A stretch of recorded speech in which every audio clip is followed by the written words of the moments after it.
Police थाने में inspector विजय 2 साल पुरानी कीरत सिंह केस फाइल का अध्ययन कर रहे होते हैं। तभी हवलदार के साथ एक आदमी अंदर आता है। जय हिंद सर, ये मदन सिंह हैं, इसी गांव के रहने वाले, आपसे मिलना चाहते हैं। बैठिए, बताइए बात क्या है। साहब, मैं आपको कीरत सिंह के बारे में कुछ ऐसी बातें बताना चाहता हूँ जो बस मुझे ही पता है। मैं नहीं जानता ये बातें आपके कितने काम आएंगी। काम की है कि नहीं ये पता करना हमारा काम है। आप बेझिझक होकर बताइए। कीरत सिंह मेरा पक्का दोस्त था और अपनी हर छोटी बड़ी बात मुझसे बांटता था। वो काफी सुलझा हुआ, अपने काम से काम रखने वालों में से था।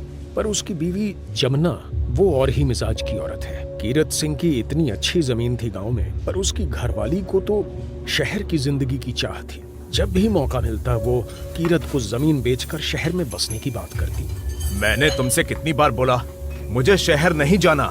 जब खेती से 2 वक्त का खाना मिल रहा है तो ज्यादा लालच करके क्या फायदा। मुझे पट्टी मत पढ़ाओ, मैं तुम्हें कहे देती हूँ, मैं यहाँ ज्यादा दिन तक नहीं रह सकती। आए दिन उन दोनों में जमीन को लेके झगड़ा होने लगा। कीरत को शराब पीने की आदत पहले इतनी नहीं थी, पर अशांति की वजह से अब वो काफी ज्यादा पीने लगा था। रोज रोज की खिटपिट से तंग आके कीरत सिंह अब खेत पे ही ज्यादातर वक्त बिताने लगा था। मैंने उसे अपनी घरवाली से बात करने को भी कहा, लेकिन कोई फायदा नहीं हुआ। उस बेचारे को तो भनक भी नहीं थी कि उसकी पीठ पीछे उसके घर पे क्या चल रहा है। क्या मतलब?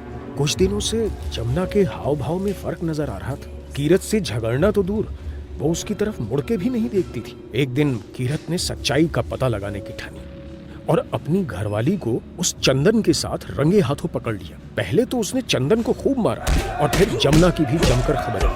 चंदन कीरत सिंह को देख लेने की धमकी देकर वहां से निकल गया। तब से ही सरपंच और कीरत सिंह के बीच 36 का आंकड़ा चलता था। लेकिन इतना सब होने के बाद भी कीरत की घरवाली और चंदन का मिलना जुलना बंद नहीं हुआ। कीरत सिंह इस बात को लेकर और परेशान रहने लगा था।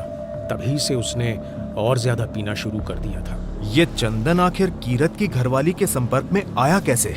ये सब उस मुई जमीन के कारण। चंदन कीरत सिंह के घर आया था जमीन को खरीदने की बात करने, लेकिन कीरत ने साफ मना कर दिया।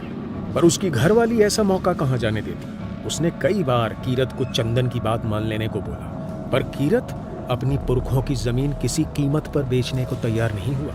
पर फिर जमुना ने कीरत के मरने के बाद वो जमीन चंदन को क्यों नहीं बेची? वो चाहती तो चंदन को मुंह मांगे दाम पे बेच सकती थी, तो उसने इतने घाटे में हरिलाल को ही क्यों बेची? ये तो मुझे भी समझ नहीं आया। कीरत की मौत के कुछ दिनों बाद ही जमुना ने अपने भाई भजन सिंह की मदद से हरिलाल को ये खेत बेच दिया। ये हरिलाल तो साधारण सा किसान है ना, इसके पास ये खेत खरीदने के पैसे कहाँ से आए? साहू का उधार लिया था उसने साहब, सबको पता है। पर बेचारे की फसल हर बार खराब हो जाती है। मुझे लगता है चंदन ही काला जादू करके हरिलाल की फसल बर्बाद कर रहा है। वरना आप ही बताइए साहब, इतनी अच्छी फसल यूं रातों रात भला बर्बाद होती है? उसकी कोई तांत्रिकों से पहचान भी है। ये सब तंत्र मंत्र टोना टुटका का ही असर लगता है। इस बात ने तो हमें भी चक्कर में डाल रखा है। यदि इन बातों का इस केस से कोई ताल्लुक है तो हम इस रहस्य को भी सुलझा लेंगे। तभी एक हवलदार उनके केबिन में आता है। सर, हरिलाल के बताए अनुसार स्केच तैयार हो गया है। क्या तुमने इस औरत को कभी देखा है? कुछ जानते हो इसके बारे में? नहीं साहब, मैंने इन्हें कभी नहीं देखा। कौन है ये? उस दिन जो नर कंकाल इमली के पेड़ के नीचे से बरामद किया था, उसके बारे में हरिलाल को इसी औरत ने बताया था। मैं इनको नहीं जानता।